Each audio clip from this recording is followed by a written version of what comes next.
Good evening. Today I read a column in the Wall Street Journal written by my favorite author, Jason Zwick. But it is true for all cases and it's especially true for India also. So I will look at the Indian context and talk about the importance of cash. Most of today's youths, especially the 90s kids and 2000 kids, have become the new generation kids of plastic money. They don't go to banks, they use ATMs, and they don't even visit ATMs, they use credit cards or plastic money, or at best they use transfer cash. That is, transfer money from one account to another account using Google Pay or Phone Pay. So this has meant that lesser and lesser people use cash.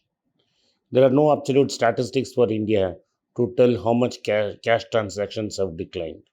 The amount of currency in circulation has increased. Overall cash transactions in India also have come down. People issuing checks have come down. Most small transactions take place by either Google Pay or Phone Pay, both of which run on the Beam app developed by the National Payment Corporation of India. As we continue to grow, more and more people adopt digital technologies. If these Reserve Bank introduces a digital currency, then you are going to have direct accounts with the central banker and people doing away with a lot of payment systems. But is it all good that we stop using money? I'm sure most of you remember going to a neighborhood temple festival where your parents bought your first mud savings pot. Tamil Undiyalnu சொல்லுவோம். So in that you keep putting coins.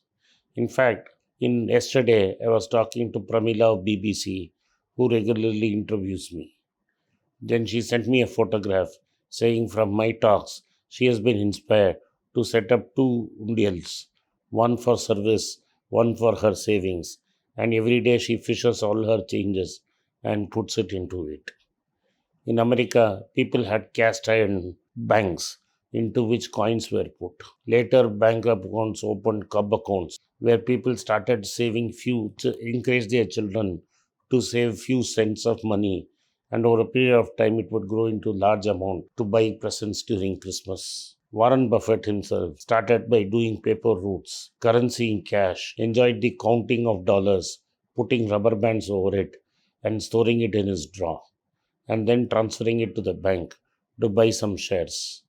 By age 15, I think, he had already bought a 40-acre farm near Nebraska. So, cash does teach you a lot of things. So, physical cash is very difficult to spend because there is what we call is the pain of buying. So, when you have to count your cash and pay, most times you really think what you're buying and decide whether you need that or you don't need that. When you use plastic money, the joy of buying is there, but the pain is dead. Therefore, there is no buffering against buying, and people tend to spend more. In fact, a lot of psychologists believe that kids born in the 90s and the early 2000s tend to spend more money because they are using plastics and transfers, so they don't really physically see the cash they are spending. If they had to count the cash they are spending, the amount of money they would spend is far less. Even in India, in the last 10 years, domestic saving rates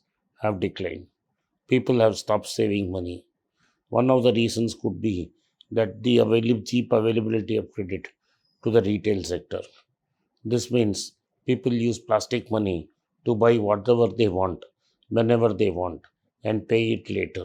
In most cases, which come to me, these kids have bought more than what they can afford and pay interest at usurious rates at 60%. So, cash acts as a great vanguard, and if you do not have the cash, you will not spend the money.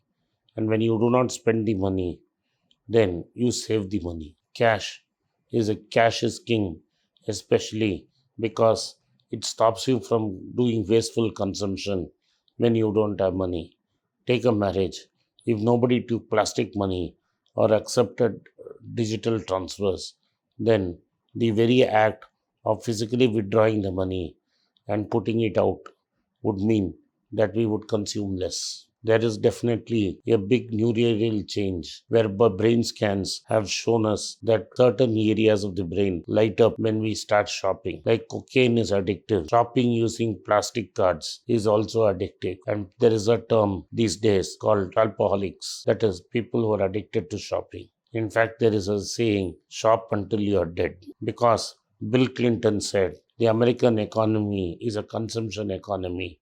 So, as people consume more and more of finite resources using borrowed money, then respect for cash goes down. Also, in the last 20 years in America, the interest rates have dramatically declined. And because interest rates have dramatically declined, people have lost incentive to save.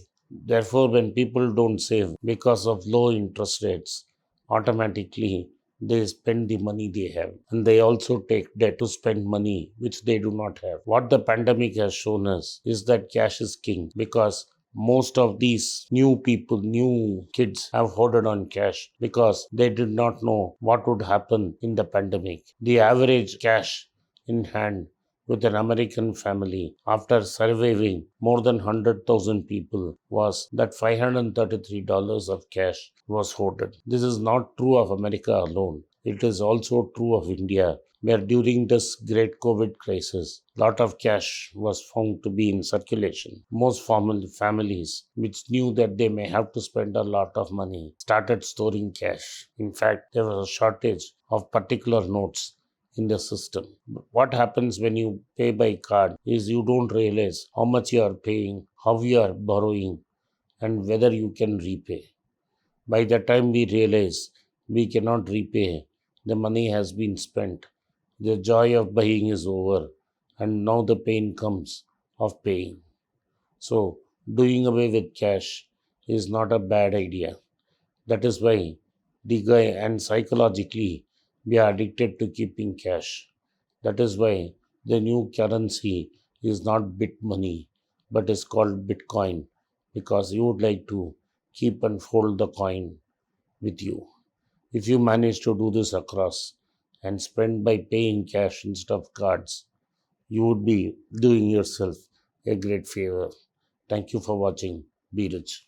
It's a great privilege and honor that so many of you in thousands have subscribed to my channel and have supported me.